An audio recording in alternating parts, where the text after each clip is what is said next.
Welcome to the Better Together podcast, where we look for ways we can work together to advance the cause of Christ among Free Will Baptists around the world.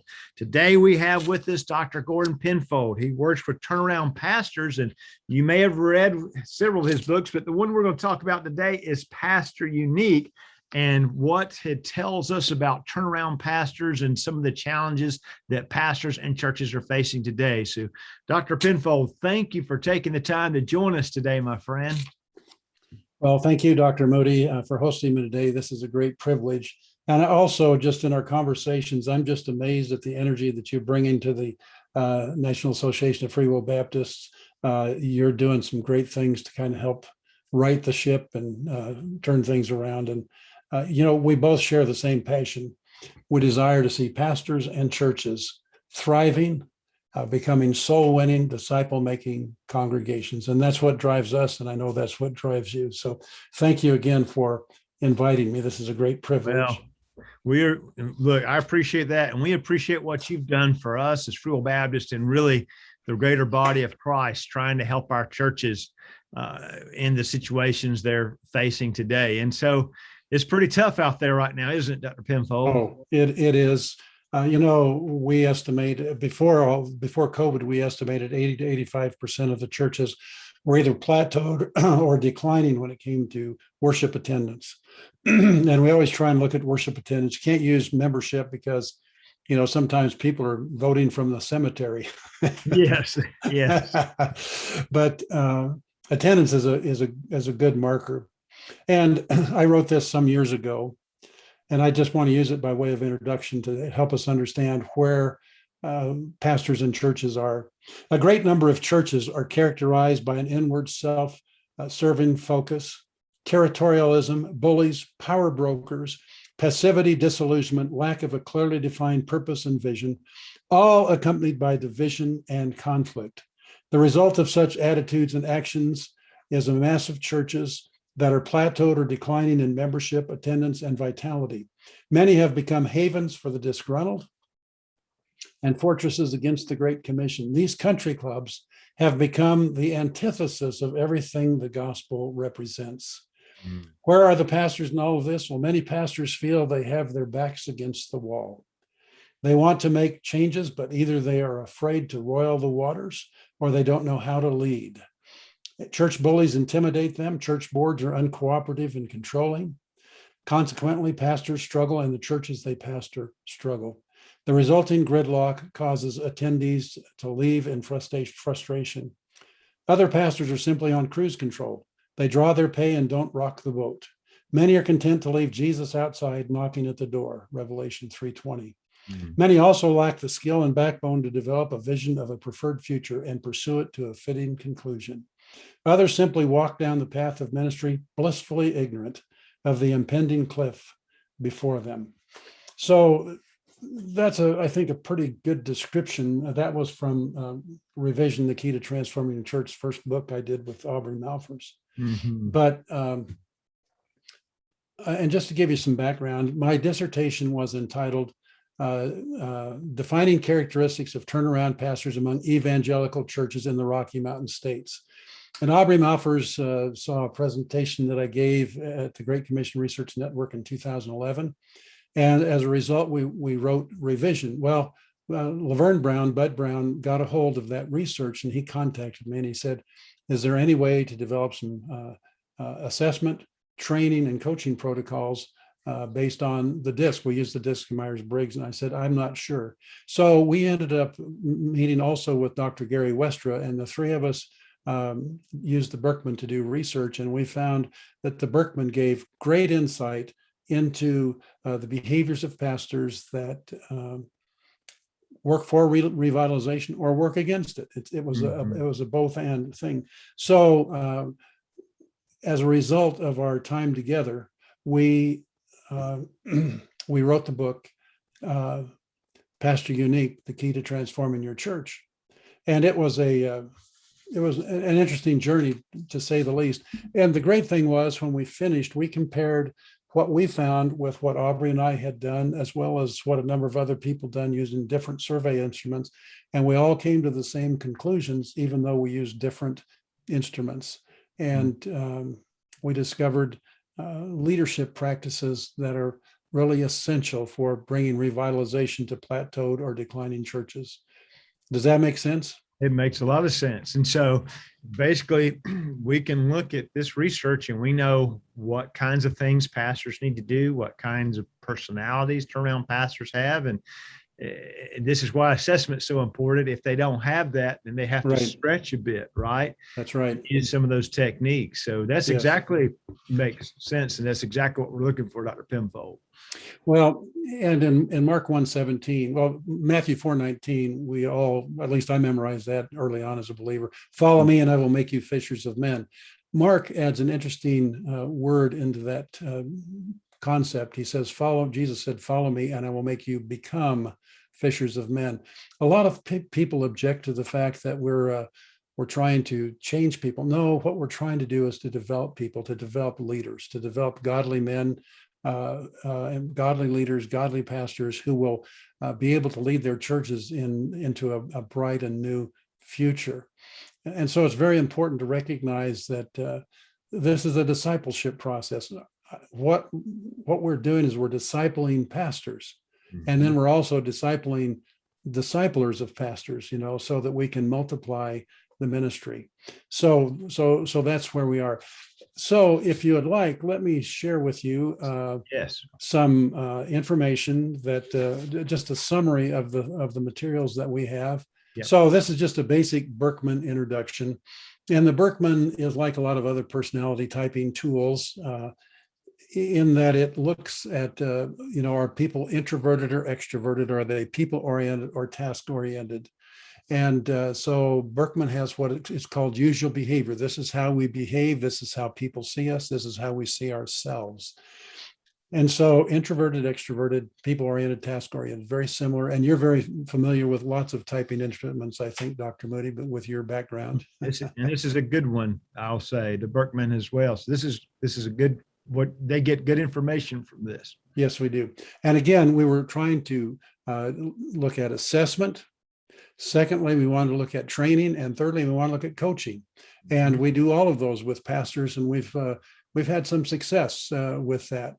And then the Berkman has something that's called needs or expectations. And this is different than any other typing instrument. No other instrument that we are aware of does this. But it talks about needs. What do we need? What kind of environment do we need in order for us to be most successful?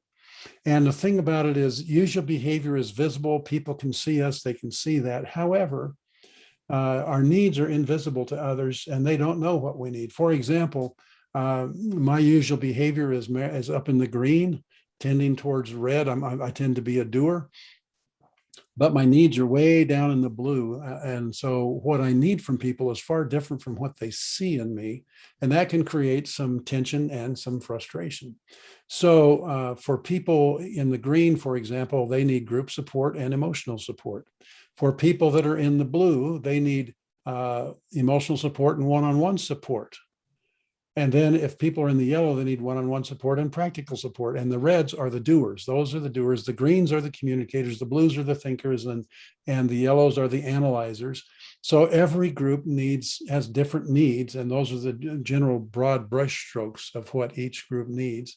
And then when our needs aren't met, we don't have to, when we operate in the flesh, that would be kind of an idea of the stress behavior.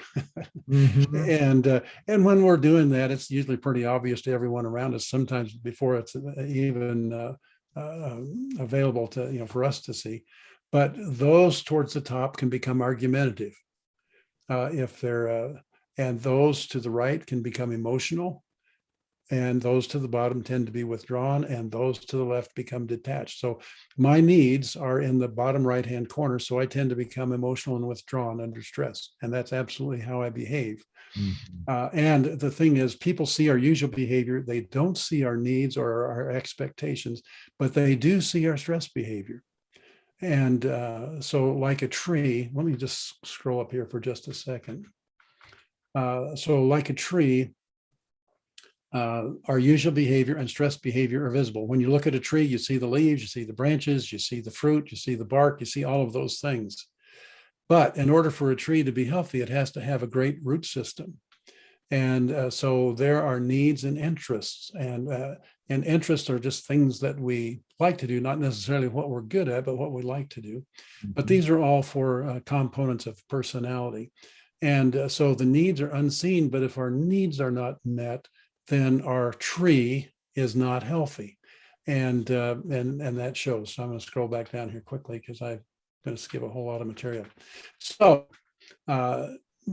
we have our usual behavior, we have our needs or expectations, and those are built into us from an early age. And then our stress behaviors are what can happen when our needs aren't met if we don't get control of things. And there's times that we all get out of sorts. And again, just because that's the way we can behave doesn't give us permission to behave that way. And what you're really saying is it's important to know this. It's important to know what your needs are, important to know how you respond, as we tend to in stress. And really, this is also part of the developmental process or discipleship process, you might say, helping us be more effective as ministers of the gospel. Yes. We're aware of what our particular weaknesses and strengths are. Yes. Now, what we discovered, first off, let me back up for just a second. We found that pastors are different from the general population in 13 significant ways. We found that originally in our research, we looked at 43 different components. There were 13 components, 11 components with usual behavior, needs, and stress behaviors. And there are 10 interests. So you put all that together, that's 43 different aspects, facets of personality. And we found that pastors were different from the general population in 13 out of those 43. Yeah. Which is remarkable. So, when you say pastors are a different breed, we are. True. We really are. Getting around it. That's right.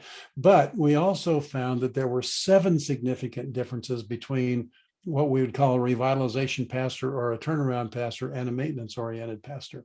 7 significant differences. And when we actually had a PhD psychometric statistician who ran all the numbers for us. And he said, the differences between these groups are large enough that no matter how many pastors you put in here, those things are going to always be different.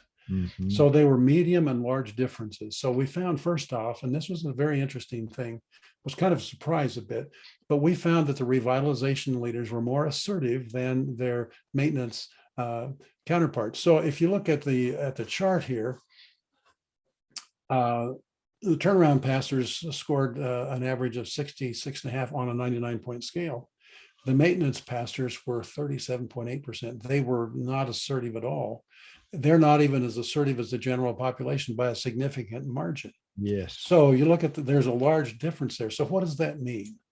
It means that the turnaround pastors are more tell than suggest. And I've been in meetings and I've done it where I say, oh, what do you think? I don't know. What do you think? I don't know. What do you think? You see, those are suggesters. And we found the revitalization pastors were verbally assertive, express differences, and they seek to convince. It doesn't mean that they are dominant. I've worked with some pastors whose assertiveness is 99, and what we have to do with them is say, you know what, you need to learn how to dial this back a little bit. Take a breath. Yeah, because you're a bit of a steamroller.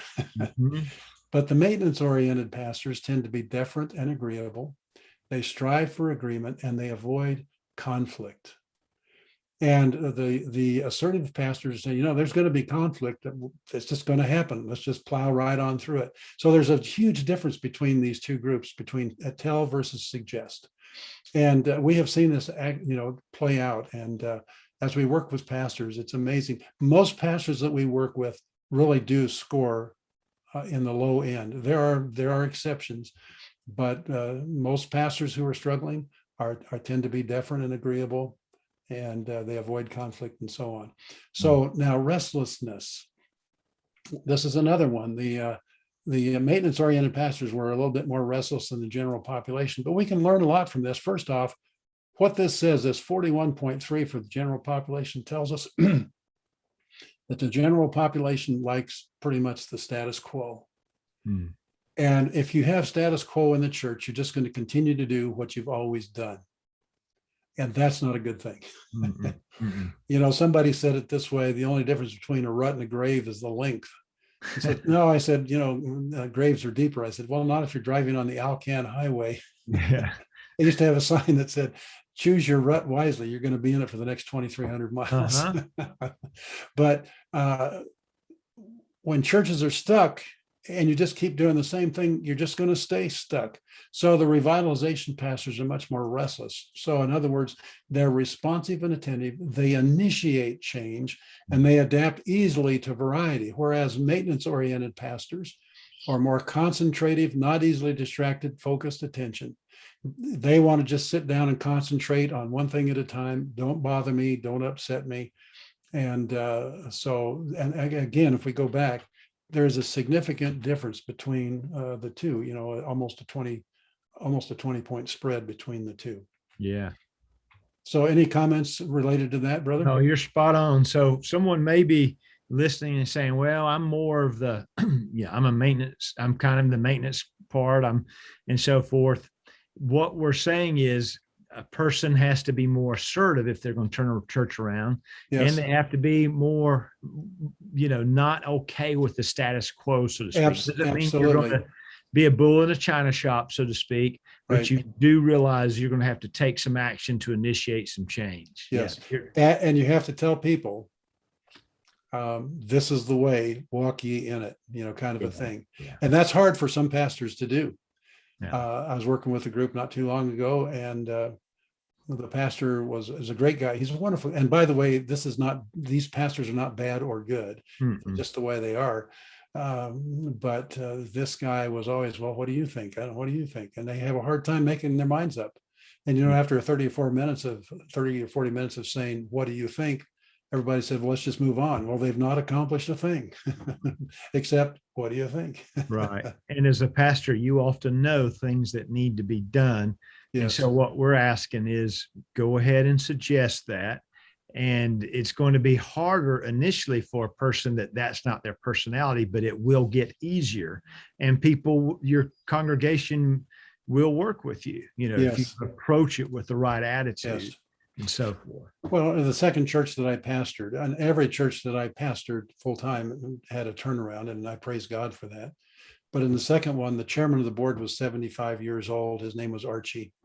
And my first week there, Archie came to me and he said, Gordon, we know we're dying. What do we have to do to turn this around? And those were his exact words. And I said, I don't know, Archie, but we will do it together. Mm-hmm. And we did. We did. It was, we were there for 14 years, and God, it was a small community. And yet God, we saw a lot, the average age went down from about 70 down to 35. We saw a lot of young families come in. And in that church, there were 86 my first Sunday, and I buried 64 of them over the course of 14 years. It wasn't that I was that hard on them, mind you. It's just. Yeah, that's right. So a lot of us have had that kind of situation. So yes, you're spot on there, my friend. Okay. Then freedom, usual and freedom usual and freedom need both showed up. Okay. And again, you can see that the maintenance-oriented pastors here are 20 plus points below, and they're not even quite as, they don't exhibit as much freedom as the general population. So what does that mean? It means they're individualistic and innovative. They're independent thinkers and unconventional. And now this is one area for me, my score is really low on this one. And I see how I work. I like to start a project and finish it and so on. But when we get to freedom need, I more than make up for it. So at any rate, but the maintenance pastors, they value precedence, they seek uniformity, they're conventional. So in one sense, I have a little bit of a tug of war inside of me because my usual behavior is very settled, but my need is certainly anything but settled. So freedom usual is, again, independent thinking. And so now freedom need. Now we found, again, there's quite a difference. Now the maintenance-oriented pastors and the general population are almost identical. But again, the revitalization pastors are 22 and a half points above. So, so what does it mean freedom need? Freedom in action and thought, freedom in goals and schedule, freedom from control. So I'm very much, let's get things done, but don't get in my space. Don't crowd me. Don't tell me what to do, when to do, and how to do it. Give me the freedom. See, that's freedom need. And then, but the maintenance-oriented pastors tend to want a predictable environment, familiar, well-established rules and procedures, and a need to be informed. And the other guys are saying, let's just get it done. Let's forget about the torpedoes, full speed ahead, kind of a thing. And I won't quote the whole quote from that. No. But that you can see this with COVID too. Yes. You have to be able to adapt, and then the control that gets in the way of other people being able to do ministry. If we've got to have our hands on everything there, we have to have oversight. But this fellow is trying to move rapidly. And going back to the restlessness, remember, general population doesn't want to change. They want status quo. And so it's always hard to move the needle on anything. But as pastors, when our churches are stuck, we've got to begin to move the needle, or we're just going to continue to dig a deeper hole. And, 16 tons, and what do you get? Another day older and deeper in debt. So, okay, now thought need. Now, this was really a surprise. We figured that the revitalization pastors are ready, fire. Oh, now let's aim. And then they'll say, did we hit anything? But actually, we found the converse was true. They were much more thoughtful before they pull the trigger. They're not afraid to pull the trigger, but they want to examine what happens. What will happen if we do this? What will be the ramifications of our actions? What other impacts will we see in our ministry? And what we discovered was that the maintenance-oriented pastors, something would come up and they'd say, let's just take care of it and move on, because I've got my schedule and I don't need any interruptions. And so sometimes they'd make decisions without thinking through the consequences, and then disaster ensues. So what we discovered, these are not ready, fire, aim people. They're ready, aim. Let's check, let's aim again, let's get ready, let's make sure we're ready. Okay, now we're ready to pull the trigger. And then they're not afraid to pull the trigger, but they prayerfully think things through. And so when somebody has a low thought need score, we can give them some coaching tips that will help them avoid those black holes that they might step in the thought process. So this means that they need ample time to think. The turnaround pastors, they get counsel and suggestions, they discuss concerns. And so go ahead. This is key. This is why they're not a bull in a china shop. So they're they're talking to all their deacons, they're talking to the key leaders in their church. They've thought it through, they've prayed it through. And so they're people of action, but they've really thought through what they're doing. That's a difference than what people sometimes think of these people. Right. Now, when people get into the 90s on their thought need, and quite a few pastors are there, then they suffer from what we call the paralysis of analysis. They can't pull the trigger because they have to have more information. I tend to be in that area, so I sometimes have to balance everything. But then I know we've got to move, and then we move. And now the low thought needs, they want immediate action. They want to minimize ambiguity, and they want to limit discussion because they have their program of things they want to do, and it just doesn't work. So does that make sense to you? It does. It's perfect. And hope our listeners as well, they could always email us questions at NAFWB.org. But it's good to kind of take this in. Okay. You've got musical here. Yeah, this is one that was kind of a surprise. We had no idea. Now remember, their interests that we look at, there are 10 of them. We barely mentioned them, but musical interest. The turnaround pastors had a higher score, and what that means is they have an ear for sound. I have a good friend that has a real high music interest score. He can't play and he can't sing, but he loves music. But he also understands what is palatable. I'm going to use a mixed metaphor. What is palatable to the ear? in preaching and so forth. So again, and notice the maintenance-oriented pastors are not even as strong as the general population in this area. So this one is a real surprise to us as well. And then social service. This is the only one where the turnaround pastors had lower scores than the maintenance-oriented pastors. And what we discovered is that the turnaround pastors are really better at delegation and so on. They're not there just to pet the sheep. They're there to lead the flock. And there's a huge difference between those two things. Mm-hmm. And a lot of pastors will score in the 90s, high 90s. I worked with one pastor. He's a church planner. The church has grown from 0 to 750. His social service score is 99. However, he has learned very well to delegate. And he has other scores as well that kind of compensate. Mm-hmm. But we have to not just pet the sheep. We've got to lead the flock. Right. And so here are the 7 best leadership practices, just a summary. Don't suggest, tell. Note opportunities to initiate change. 3, see yourself as an innovator, and we can help guys grow in these areas. Develop a bias towards action. That's the thought need. Mm-hmm. Avoid snap decisions. Create pleasing auditory experiences, and train others to provide spiritual care. So those are kind of the coaching practices that we use with pastors. Well, you're spot on with that. And really, I'm a pastor listening to this. I'm thinking, okay, these are activities I need to be engaged in. I'm a lay person. I need to try to help encourage my pastor in that way. Yes.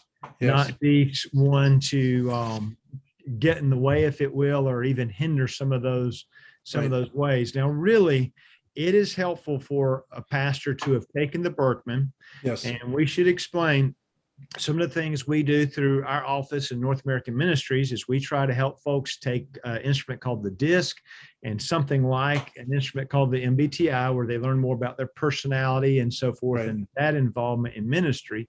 The Berkman's a bit different. And so we're encouraging folks to take the Berkman. And if you're a pastor and you'd like to take the Berkman, or if you're a lay person and you would like to set that up, send us an email at questions@nafwb.org, and we'll talk to you about how you can do that. Okay, good. We'll summarize that a little bit. We would work it out where you could take the Berkman. There is a fee involved. Yes. And we would explain the fee. And then you would get, there's a way to have individual feedback or group feedback from Dr. Penfold and his team. One is just an hour where you're kind of get the Berkman like a little bit expanded from what we've done today. Yes. The second hour is individual. You as a pastor get this feedback from Dr. Penfold or a team member who have done this with lots of pastors all over the world, we might say. And it's a way to, it's really a great way of figuring out, this is my personality. This is some areas I can work on. These are some assets I have that I can really utilize. And would you say that's it pretty much in a nutshell, Dr. Penfold? Yes, I would. And so I'd encourage people to take the Berkman, meet with a Berkman coach, understand your personality, and then develop a ministry plan and obtain coaching. And Dr. Moody, one of the things that you're doing, I think, with Danny Dwyer, is you guys are developing a cadre of coaches. Yes. And that's so important. And I would really encourage the coaches to take the Berkman. Yeah. And then be able to use it with their folks. And we could even do some training to help you become more effective in administering the Berkman. As we've got to spread the wealth. We have to do discipleship too. And so, and then just obtain coaching. It's amazing. Over my life, I've generally had somebody that I could call or contact if I had problems, and I did, and it was invaluable. But we're Americans, and we're Daniel Boone, and we're individualists, and we don't. And you're a free will Baptist. I mean, you don't need any help, isn't that right? Well, we do. We got to show you the church covenant. We talk about the one another's and so forth. And so this is what we're doing. We're working. This is a one another thing where we truly are better together. And the coaches that you mentioned Dr. Penfold, we hope to have 100 by the end of next year. Great. And then we're going to try to train other interested pastors in, those 10 strategies that you're aware of. But really, any pastor who's interested in bettering themselves through the Berkman, and then some of the other assessment opportunities we provide through us and North American Ministries, you reach out to us and we'll do everything we can to help you to be the person that the Lord has made you to be, we should say. Amen. Amen. Yeah, self-discovery. We need to know who the Lord is. We need to know who we are. And when we have both of those pieces in place, we're going to be much more effective as servants of Jesus Christ. Well, we thank you, my friend. We thank you for your ministry to Free Will Baptist and the greater church of the Lord, what you're trying to do to help churches all throughout, not just the United States, but all through the world. And thank you for what you've done for us. And we hope that many of our pastors will be coming your way. Pastor, we'll work that out. If you email us at questions@nafwb.org. You could also email questions you have about what we've discussed today, and we'll be sure to try to give you some information. I need to mention Pastor Unique. So Dr. Penfold mentioned this is one of the books the coaches are reading, and we encourage this for our folks. There will be a revision of this book, but it's I think this book is good and fine, Dr. Penfold, for them to read at this particular point. Yes. So I encourage folks to do that. And then just be in touch with us. The resources we've talked about today are provided through Refresh. More specifically, some of the Rekindle coaches are trying to work with some of what Dr. Penfold has talked about today. So check that out at nafwb.org/refresh, and there'll be something for you. Thank you for joining us today, Dr. Penfold. Oh, thank you for having me, Dr. Moody. I just appreciate you so much and appreciate your ministry so much. And I pray for you regularly. Hey, I appreciate it, and keep those prayers coming, my friend. And okay. Hey, we appreciate all of you all who've listened in today. We encourage you to like this. If you're watching it on Facebook, take it and share it. If you're looking at YouTube, go and like it there. You could also subscribe to the YouTube channel. Everything you do makes a difference. And remember, we truly are better together. Thank you for joining us today.